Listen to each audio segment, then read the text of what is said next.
El sueño de la inmortalidad y de ser inmensamente rico no ha variado en los últimos milenios. También lo perseguían una especie de antiguos hechiceros, mitad magos, mitad químicos, que eran los alquimistas. Trabajaban con objetos como estos, destilaban extraños menjunjes, elaboraban misteriosas pócimas también, y buscaban una especie de piedra, de enclave, de especie de objeto que fuera capaz de transformar el resto de metales en oro. No solo eso, también buscaban una especie de transformación del espíritu, transformación personal. Los libros de alquimia son sorprendentes, están llenos de secretos, de códigos que no podemos descifrar. Es curioso porque hablar de esto a nivel científico, farmacéutico, médico, parece que es hablar de herejía, de cosas demasiado oscuras. Estas mismas semanas, en Madrid, en una biblioteca de la Universidad Complutense, se está efectuando una interesante exposición. Una exposición que nos abre la puerta de ese mundo, del mundo de la alquimia.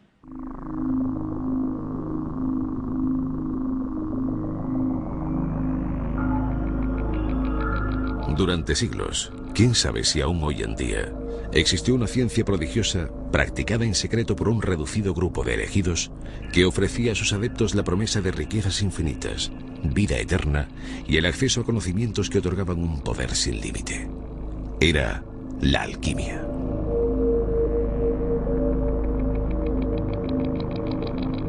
La alquimia no es la antecesora de la química como tradicionalmente se entiende, porque no tiene nada que ver los principios de la alquimia con los principios de la posterior química. La alquimia podríamos decir que es la ciencia universal del conocimiento, la forma de conseguir el conocimiento absoluto. En eso se diferencia de la química, cuya finalidad es obtener y saber cuáles son los principios de la naturaleza, pero nada que ver con el conocimiento absoluto.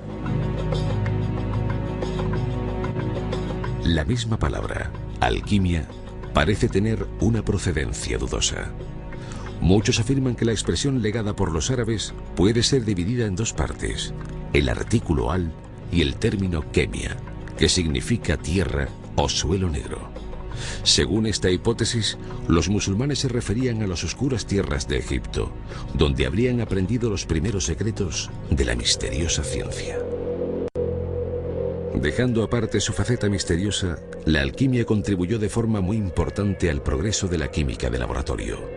Aparatos como el alambique y técnicas como la destilación o el baño María fueron inventadas por los alquimistas, al mismo tiempo que descubrían sustancias hasta entonces ignoradas como el ácido sulfúrico, el agua regia, el ácido nítrico, el amoníaco.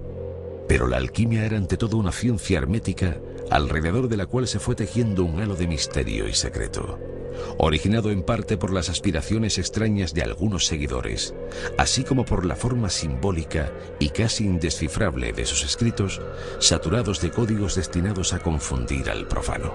La alquimia se expresa sobre todo por un lenguaje simbólico que no puede contener en sí la verdad aparentemente, hay que esconderla detrás, la verdad de la alquimia, que era conseguir la piedra filosofal, y para ellos era un arte tan sagrado que no podía llegar a alguien, leer un libro o ver un simple grabado y poder hacer la piedra filosofal. Lo escondían bajo muchas alegorías simbólicas y sobre todo expresadas a través de grabados. Hay unos grabados impresionantes que explican todo el proceso de la gran obra en una página. No es fácil resumir en pocas palabras la labor de un alquimista.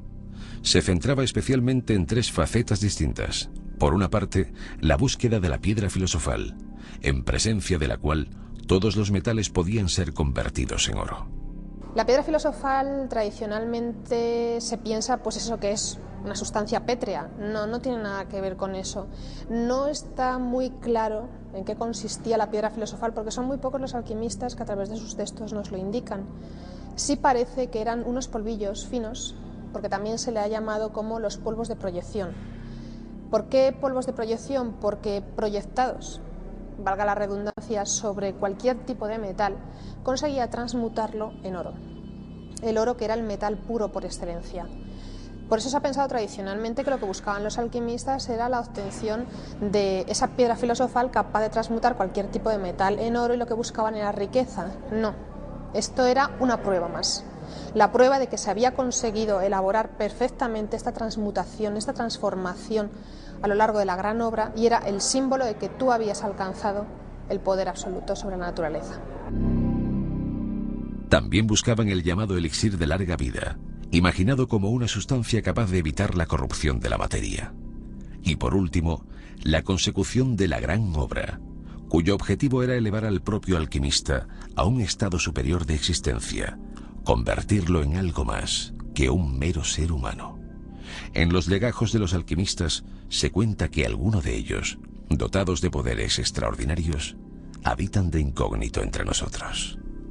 Bueno, es difícil sacar hoy día a la alquimia de lo que es una vía muerta de la ciencia, pero sí que hay muchas reediciones, hay muchos textos de estos reeditados con técnicas nuevas, reproduciendo los grabados, que tienen una gran demanda y tienen una gran tirada editorial, incluso traducciones del latín al castellano, e incluso de vez en cuando sale algún libro más o menos decente de alguien que dice llamarse alquimista.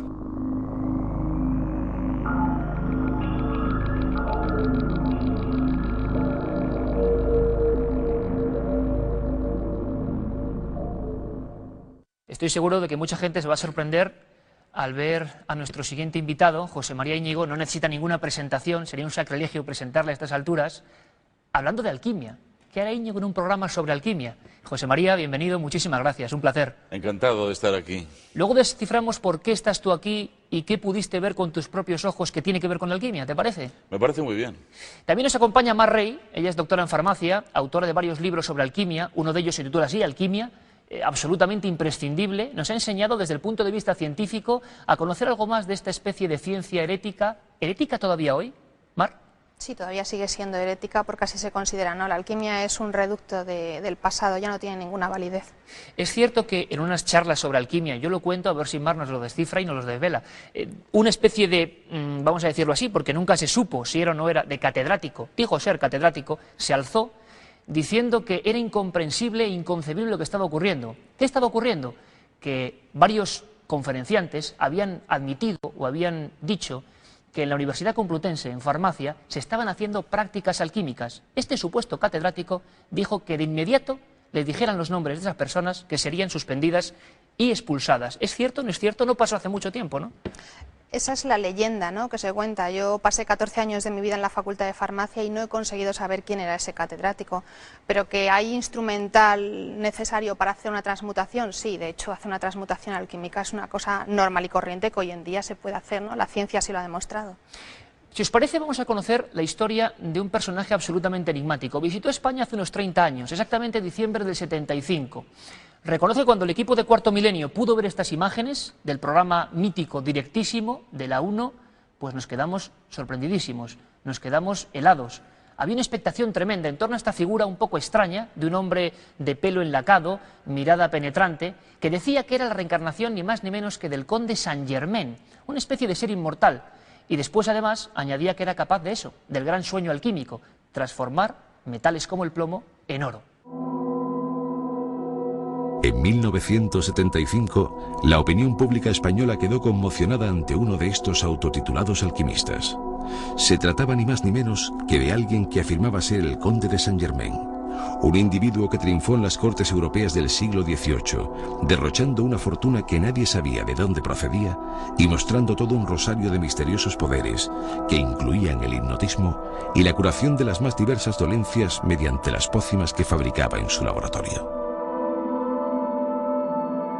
Saint-Germain, que afirmaba ser inmortal, desapareció tan misteriosamente como había vivido. En diciembre de aquel año, José María Íñigo, en el programa Directísimo, tuvo como invitado a Richard Chanfray, un ciudadano francés que había adoptado la personalidad del alquimista del siglo XVIII. Lo realmente impresionante fue que el misterioso personaje facilitó los medios para que el propio presentador realizara en directo una transmutación ante los ojos de científicos y joyeros que solo pudieron mostrar su asombro y certificar su incapacidad para detectar fraude alguno.